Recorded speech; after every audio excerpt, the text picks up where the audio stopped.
Yes, we have, Your Honor. Are there any additions or corrections to that pre-sentence report? No, Your Honor, I just want to make the court aware, Mrs. Addison, the deceased wife, would have been here today to impact. She had to go to the hospital yesterday. She's able to tune in, I believe, and watch us. The rest of Mr. Addison's family is here, and his mother is going to want to do good from impact at the sentencing. Okay, thank you, Mr. Nichols. Any witnesses with regard to sentencing? No additional witnesses, Your Honor. All right, Mr. Lewis, you may make argument. Okay. Judge, of course, this was a very tragic situation that affected a lot of people. It was the deceit of Mr. Addison, his family, as well as Mr. James and his family. It was a situation where, this was a culmination of a long substance abuse history of Mr. James.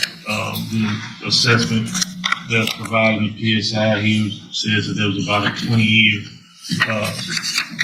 relationship between Mr. James and different substances over a period of time.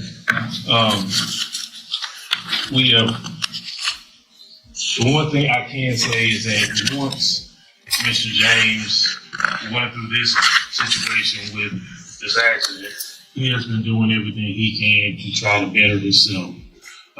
He has got his high school diploma. He was baptized and has definitely changed his ways in regard to his faith and continuing in that regard. He's also got some different certifications that he was able to receive, with OSHA, I think it was Men's University, things of that nature to try to better himself, Judge. Now, it's no secret he does have a long criminal history. That even included dealing with PCP, was the same substance that was involved in his accident. And as well as, other serious offenses. I do want to address something as far as, I know there's some situations here dealing with jail instances, and I know how the court proceeds and looks at the situation you're dealing with those. Mr. James, if you look at these situations, majority of them did come from situations involving him and other inmates, as far as any type of fight or anything like that, which unfortunately some things he can't avoid. But as far as anything dealing with being disrespectful or anything towards jail employees or things of that nature, there's one situation I think that they were talking about that it wasn't an actual write-up, but it was notated. He has been a trustee over there for a period of time at the jail as well.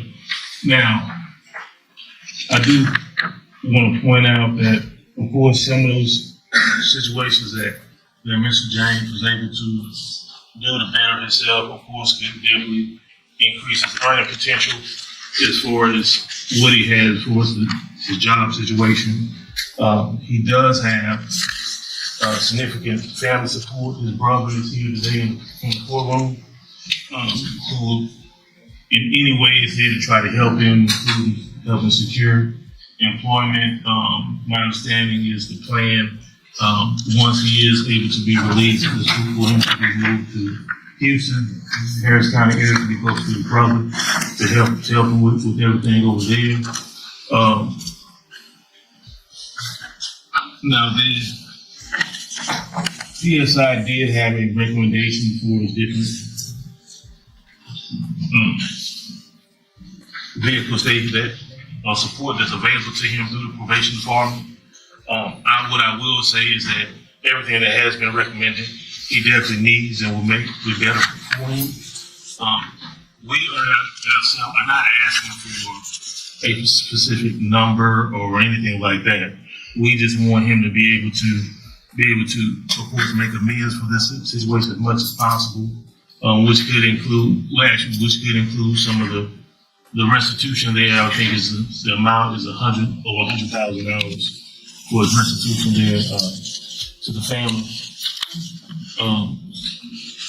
Now, like I said, he has made a plan to try to better himself. he has a family that supports him.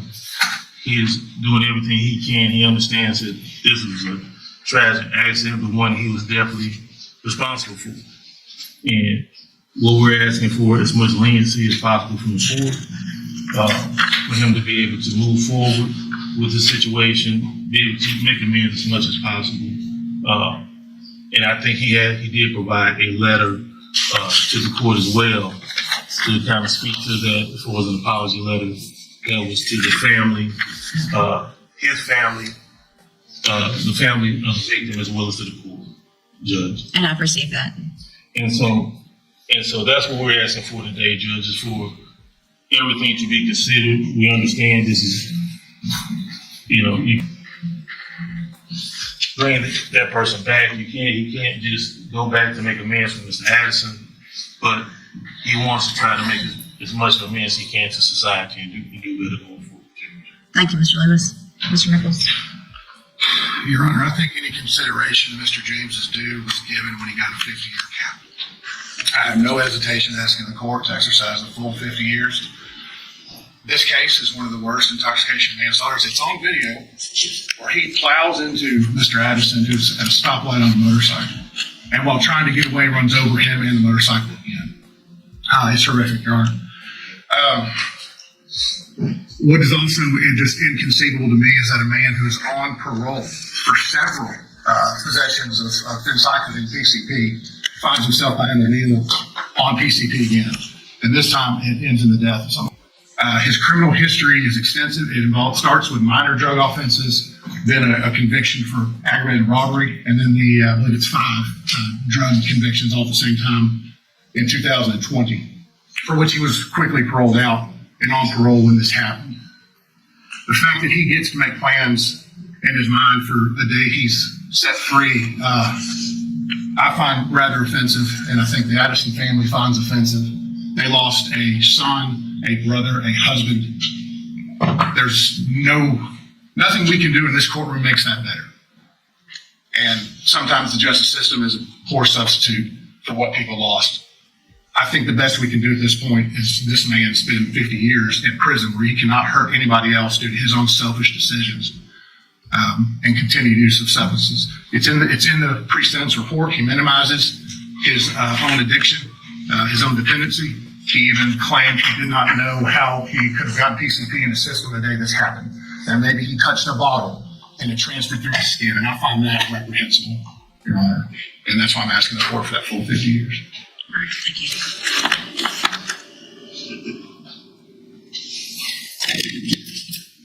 So, Mr. James,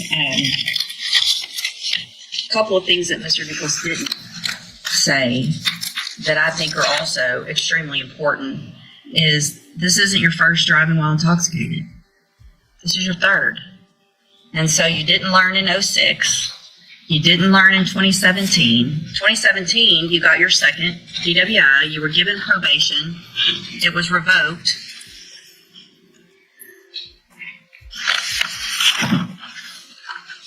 I appreciate that you entered a plea of guilty because for myself and for the family, I'm glad we didn't have to see what it looks like this would look like on a video because it is just horrible. And the fact that you are truly saying that you think you touched something and got PCP when you have had PCP cases over and over and over again, and you're on parole for possession of a controlled substance and you kill someone. It's a nightmare. Sure, go ahead. Can I say something? Mm-hmm. No, that night that accident happened, I've been clean. The entire time I was on parole. Okay. I stopped off at a friend's house and give him some advice about what he was doing. And during that time, I did contact a bottle of his. You know, I was not high at that time at all. It was in your system. Yes, ma'am. And you know how fragile.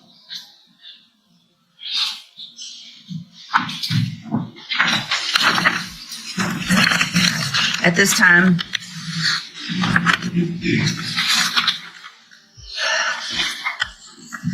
based on your history, based on the nature of this offense, I'm going to find that you entered your plea of guilty freely and voluntarily. I'm going to find sufficient evidence to find you guilty, and at this time find you guilty of intoxication and manslaughter. I'm going to sentence you to a term of 50 years in the institutional division of the Texas Department of Correction. There will be a deadly weapon finding based on the indictment alleges a deadly weapon. You will receive credit on the sentence for any time that you've been in custody that the law gives you the right to receive. I'm going to hand you the trial court certification that shows this was an agreement and I followed it, and so you waived your right to appeal. I have also handed you a written admonishment regarding your ineligibility to possess a firearm or ammunition. Because of the judgment entered against you, you're eligible under Texas law to possess a firearm or ammunition. Possession of a firearm or ammunition could lead to charges against you. A firearm is a legal term, and you should read the written admonishment I provided you to see what devices qualify as a firearm. If you have questions about the laws that make you ineligible to possess a firearm or ammunition, or about how long that lasts, you can talk with Mr. Lewis. There's really so many other things I could say about how horrible this is, and rarely am I out of words, but I really don't have the words to say what a tragic circumstances based on your behavior this led to. Y'all can have a seat at council table for the Mr. Lewis. Mr. Garcia, come up, please, sir.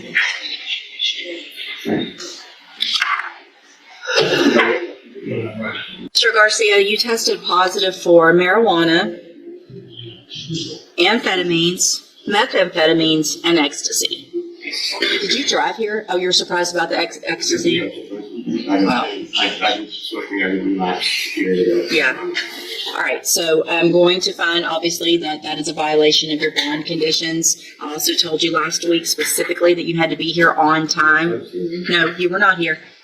And so I'm going to raise your bond in your case to $100,000. If you make that bond, a condition of it is that you have a drug patch on at all times, that you also have a GPS monitoring device and remain in Jefferson County since you can't seem to get here on time. We'll figure that out. Talk to your attorney. You can go back with the bailiff. Himmler on Jason Harris.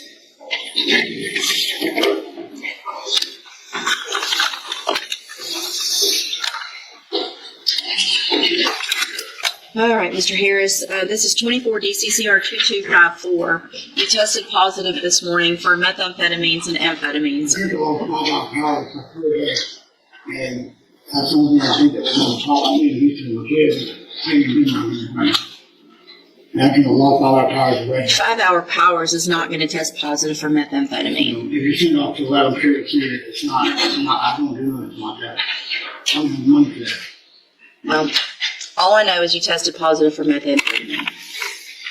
And obviously there's some concern because you were arrested while this case was pending. And Mr. Coleman figured that out. Hold on. It was a traffic ticket. Just hold on. I would just observe this, if it's paraphernalia, this is a class C and one of those aren't arrestable. I mean, it is an arrestable offense, but normally it's just exhibit. So jail, I firearm, If you're on bond for a felony, you should. I just asked you not to say anything else right now, okay? I'm just checking something.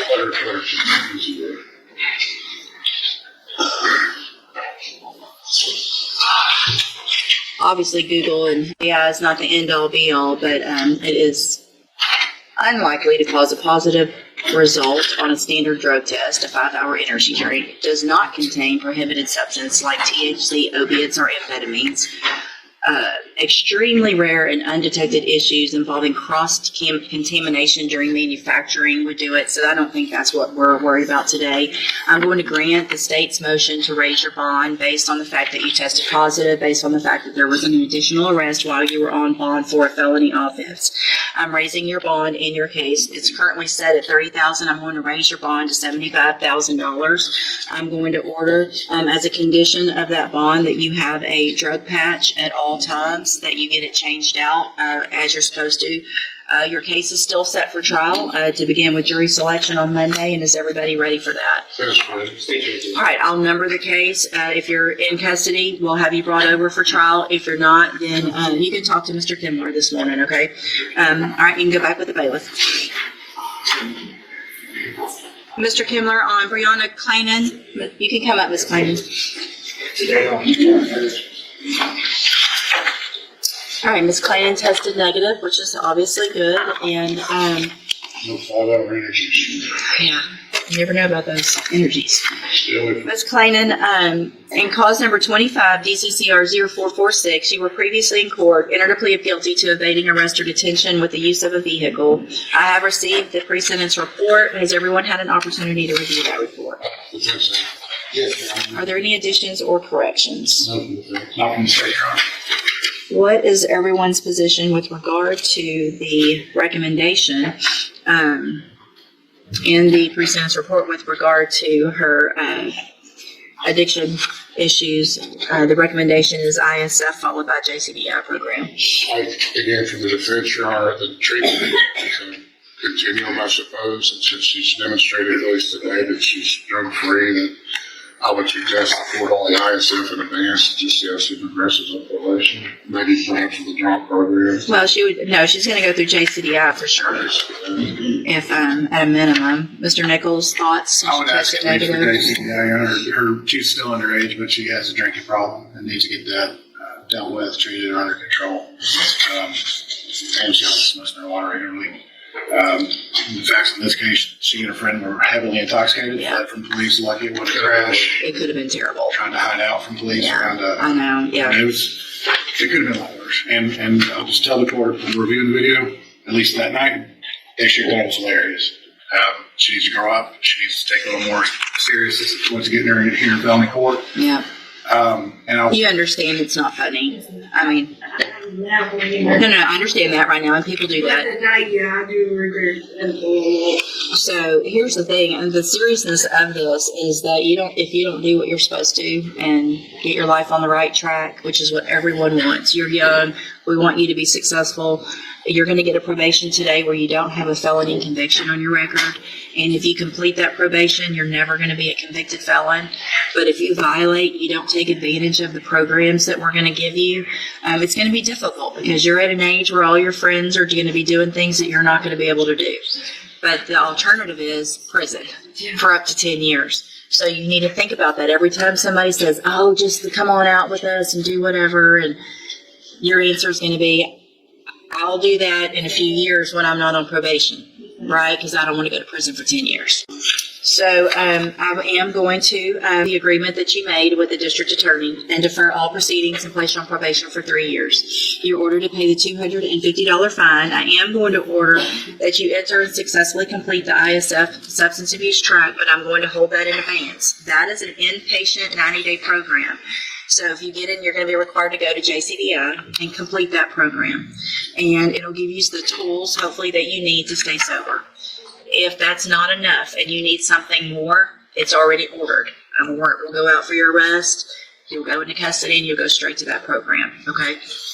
I'm handing you the trial court certification because this was an agreement that I followed. So you have waived your right to appeal. You just need to have a seat here